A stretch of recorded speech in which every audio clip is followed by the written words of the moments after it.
What is up, everybody? Hunter with Lost Socket Garage. Today I wanted to put together a little bit of a different video. I wanted to put together a fairly comprehensive list of the most frequently asked questions that we get here at Lost Socket Garage. Now, I wanted to make this fairly easy to navigate just in case you are new to what we do here at Lost Socket Garage. So I've broken this up into sections. We're going to do frequently asked questions about the shop, so a little bit about us. We're going to do frequently asked questions about Coupe-to-Fastback Conversions, DIY Coupe-to-Fastback Conversions, and the Restomod guys. So, gnarly video. Let's get started. Now, for you, those of you that are new to the channel, I like to be a little creative when I explain things.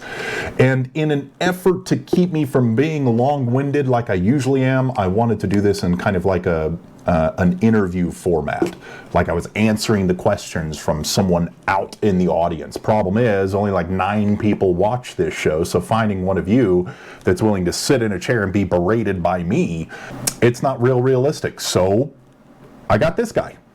What's up? He will be playing the role of you out there in YouTube land. Thanks. Super honored to be here. I literally had nothing else going on today. All right, let's get into it. First question. How long have you been open? Open.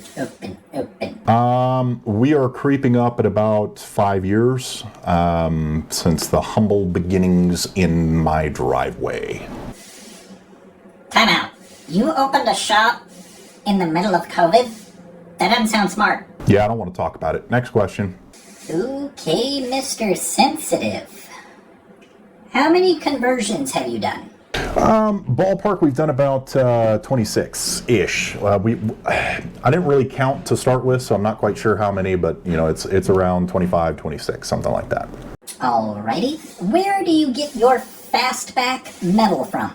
We are actually Dynacorn dealers. Dynacorn makes some of the best repop stuff available for Ford Mustangs, and so we actually get all of our metal from Dynacorn. Yeah, they make the best stuff on the market comparatively. What else do you guys do aside from conversions and waste the internet?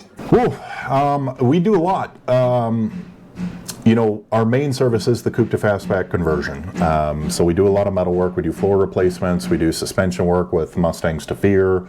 Do floor link suspensions, frame rail connectors. We can epoxy prime. We can Rhino line or Raptor line the inside of your car. Pour 15 services available. We do wiring. We're set up with American Auto Wire. We do a lot of stuff. Basically everything but paint. That's a lot. Do you only work on Ford Mustangs? Nope. Wide range. You know, we've had a couple of Camaros in here. I got a Subaru. I had a Cadillac in here. We're probably going to get some Ford F1s in here. So we work on a lot of stuff, but primarily what we focus on is Mustangs. Oh, so you are a Ford guy. All right. Next set of questions is about conversions. Okay, seems like you dodged that last one a little bit, but moving on. What year Mustangs can you convert? We can convert basically 1965 through 1970. 67 and 68 is the cheapest, and I talk about that in one of our previous videos about the side assemblies. How do you support the channel?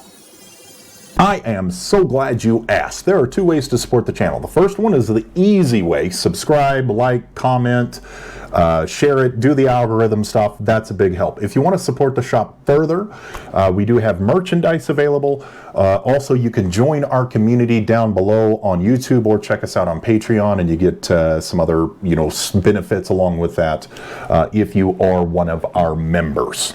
That was egregious. Is what it is, champ. Move on. Here's a good one. If I bring you my coupe, how much would you charge to convert it? That's a hard one, because... What'd you say? If I bring you my coupe, how much would you charge to convert it? It's pronounced coupe. Oh yeah? What do you eat when you're sick? Soup. Oh yeah? Is there an E in soup? No, but the word has French origin. Just tell me the price! Damn, okay. God. I mean, it's a really hard question to answer. It depends, but usually you're going to be around 14 to 16K for just the conversion. The year depends, what other work needs to be done. There's a wide range of stuff, but normally for a conversion, you're around 14 to 16 grand. Metal prices change all the time, so just make sure you email us first at Lost Socket Garage. So, why Coupe-to-Fastback instead of just buying a Fastback?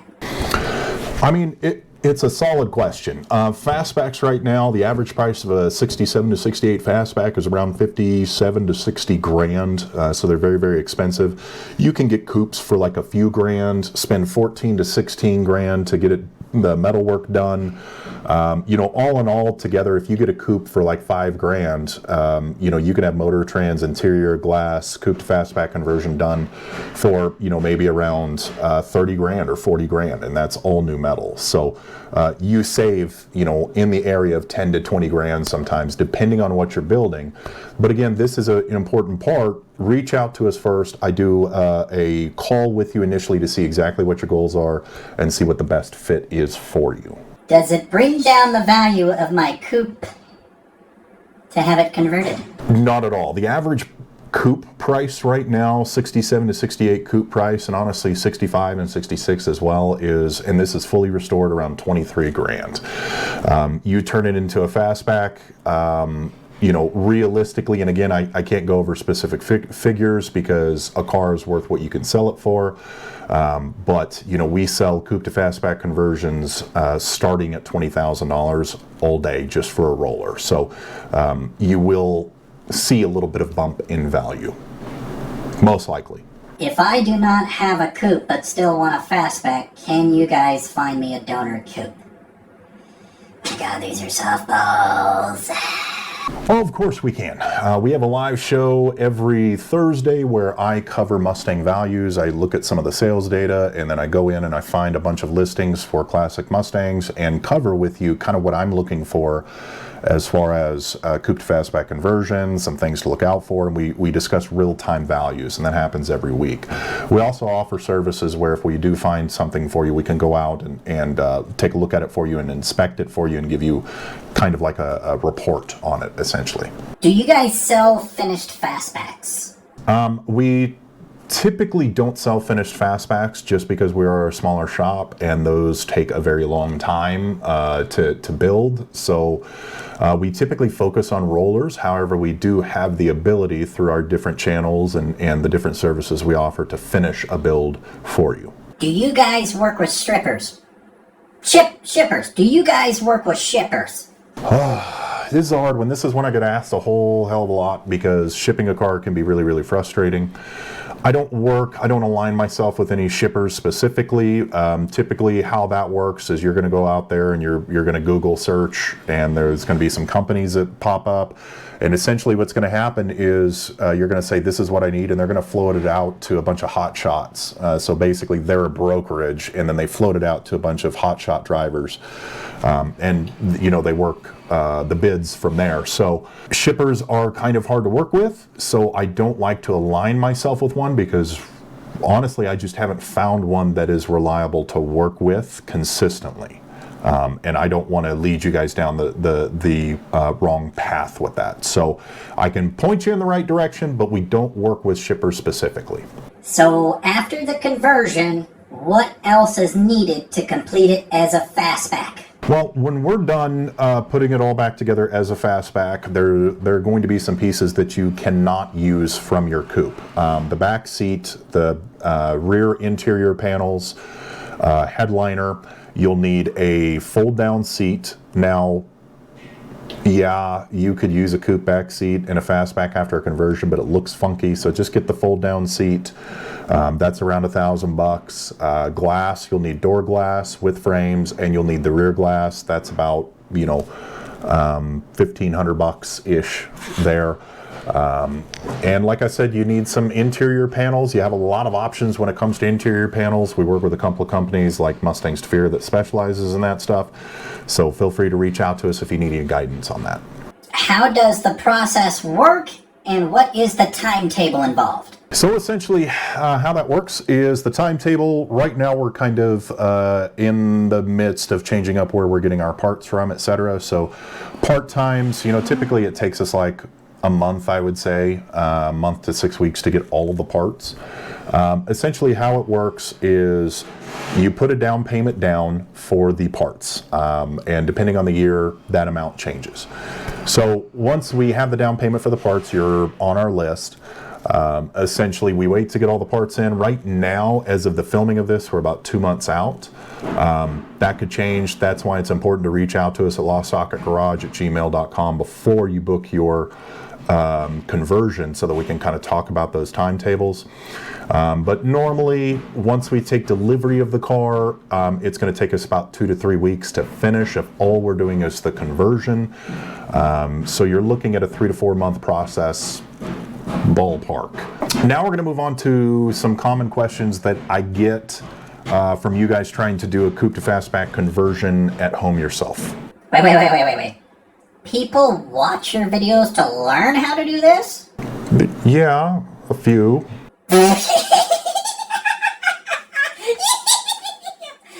Okay. You know what? You're done. Give me this. Jig dimensions. Okay.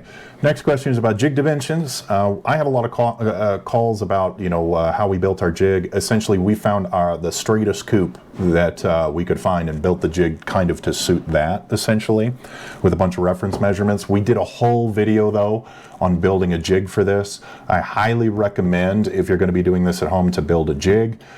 You can frame it out without putting it on a jig, but it's a little riskier. Can you use a coupe back seat? Again, I covered this a little bit earlier. It looks kind of janky. You can keep a coupe back seat when you convert it into a fastback, but it just leaves a massive gap in the back window. So you have to fill it with something like speakers or like a package tray that is massive. It looks wonky. Can it be done? Yes. Would I recommend it? I wouldn't. Fastback measurements and bracket kit measurements. So we've done multiple videos on this. We've done a measurement video for 65 and 66 and 67 and 68 Mustang Coupe to Fastback. So we have a couple of those videos. Just look for it earlier on our channel. And we also recently did a bracket kit install video for 67, 68. Hopefully 65, 66 is going to be coming down fairly soon. Where to buy the kit? This one's kind of in flux. I'm trying to put it together to where I can pass on some savings to you guys and to where you can buy the kit from us. Currently, there's a couple of spots that you can buy the kit. You can buy the kit through me. You can also buy the kit through CJ Pony Parts. Kind of my hack there is wait until they have a sale, because when they have a sale, honestly, they beat my pricing anyway. So wait for a sale like a Black Friday or something like that. Buy your kit off CJ. If you need part numbers and stuff like that, I'm happy to provide those for you. Just email me, lostsocketgarage@gmail.com. Hello? What? So, I got bored. If I shamelessly plug your channel, can I come play again? Fine, but play nice. Yay! You guys should totally subscribe to this channel, like, comment, go to Instagram and Patreon and whatever other stuff that guy was talking about. But hit the button! Thank you. Now on to a couple of questions about Restomods and popular upgrades. Where do you get your interior parts from? We're actually dealers for TMI. When you go on like CJ Pony Parts or Summit or whatever, they're a large interior manufacturer. Now we are dealers for them, so we do have access to like all of their custom pallets and stuff like that, so we can custom order interior for you. But they also sell a shit ton of really nice pre-made kits that are very easy to install. We get those from TMI or CJ Pony Parts. That's typically who we use for interior. What is the best bang for your buck modification on a Mustang? Man, I'd say frame rail connectors. They're a couple of $100. It takes an hour to install them-ish, and bang for the buck, your handling completely changes. This is the way the car should have come from factory, because it is a unibody car, so frame rail connectors are by far the best bang for the buck upgrade, in my humble opinion. I've modded some cars. Of course you have. Moving on. 93 Honda Civic Stage 1 weight reduction. The car was so fast I needed a fire extinguisher. Yeah? Yeah! Cool. Okay. Biggest things needed to prepare for a Coyote swap. Coyote. Coyote, you know, it's a powerful motor that's not supposed to be in that car, and the car is not designed to hold that motor, and it was designed 60 years ago, and the Coyote was not. So you're really pairing modern performance with ancient technology. Not that that's a bad thing. It looks really cool. You get a lot of awesome looks at car shows, etc. But you have to set it up correctly, and that starts with your suspension. The biggest things that you want to do is, first off, decide whether or not you're going to track the car. If you're not going to track the car, if you just want a solid daily driver that's going to get you on the on-ramp real damn quick, Mustang 2 suspension. You know, we'll plug Mustang's Fear here because that's the kit that we commonly use. Frame rail connectors are a must. Mini tubs, you're going to have to run a thicker tire because you're going to have more power to the ground. Thicker tire means mini tubs. 4-link suspension or other in the rear end. You will need a new rear end, but 4-link suspension at least to modernize all your suspension. And there are various other products out there that will give you some additional stability performance, but you're putting a fairly high horsepower motor, a torquey motor in a unibody car. So just make sure that your suspension and the way that you're getting the horsepower to the ground is squared away first. Do you guys do Eleanor's? Eleanor's. Oh, do you guys do Eleanor's? My God, that's a personal question. It's a movie car, dude. My God. So Eleanor's, kind of hot topic. They're very, very popular. They're beautiful cars, but historically speaking, the fiberglass, especially since COVID, has been notorious. It has gotten a lot more expensive. All of the fiberglass work that needs to be done is on top of what you already spend for the kit. So you go out there and you spend, you know, $4 or $5 grand or whatever for the Eleanor kit. A good example, the front nose kit, the bottom part of it takes an additional 30 to 40 hours of fiberglass work to get the thing to fit right. So there's a lot of labor involved. Currently, I don't have a fiberglass guy, so we don't really do Eleanors. However, an Eleanor is based off of a Shelby. The Shelby stuff covers the tail lamp panel, deck lid, and quarter panel extensions, as well as the upper and lower scoops, and we can do those easy. All right, I'm sure that I've missed some questions. Feel free, if I did miss a question, shoot me an email, lostsocketgarage@gmail.com. Reaching out is by far the best way to get your questions answered, and if you're curious about a conversion, shoot me an email. Let's do an introductory call and discuss your goals. Man, that's what I'm here for. And I hope that you use the chapter function for YouTube, because if you made it all the way through this, straight through, I feel for you. Well, I had fun. Now, about payment. I have an 06 WRX that needs a new head gasket. All right, that's where we're going to leave you. Best way to support the channel: subscribe, like, comment, share it with your friends. Tune in Thursdays for our live show. Consider joining our group on YouTube or on Patreon. Get access to stuff early. We love you all. Thank you so much for your support. Until next time, do what you love. Wait. What, dude? Is there any way I could do the sign-off, please? Abso-fucking-lutely not. Please. God, just do it! And until next time, do what you love. Don't be a dick. And never be taped.